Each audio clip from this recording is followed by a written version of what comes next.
இயேசு கிறிஸ்து நாமத்தினாலே நண்பின் வாழ்த்துக்கள். இன்றைக்கி நம்ம ஆதியாகமம் 26வது அதிகாரம் 26வது வசனம் முதல் பார்க்கலாம். சரிங்களா?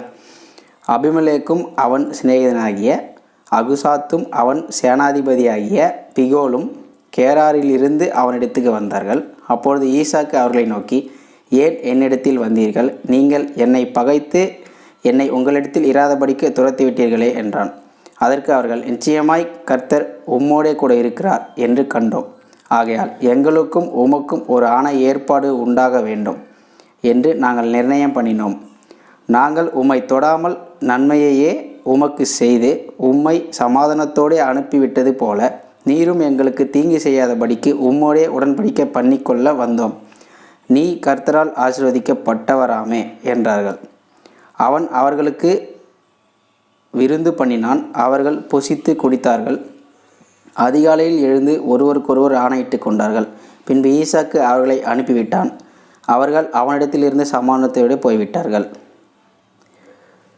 அதாவது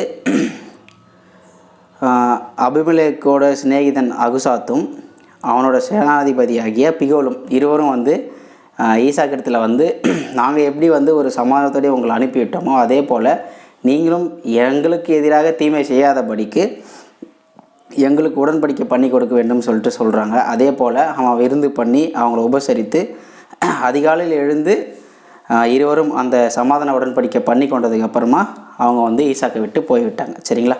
இதற்கு பிறகு என்ன நடந்தது அப்படின்றத நம்ம நாளைக்கு வீடியோவை பார்க்கலாம். கர்த்தர் உங்களை ஆசீர்வதிப்பாராக. ஆமென்.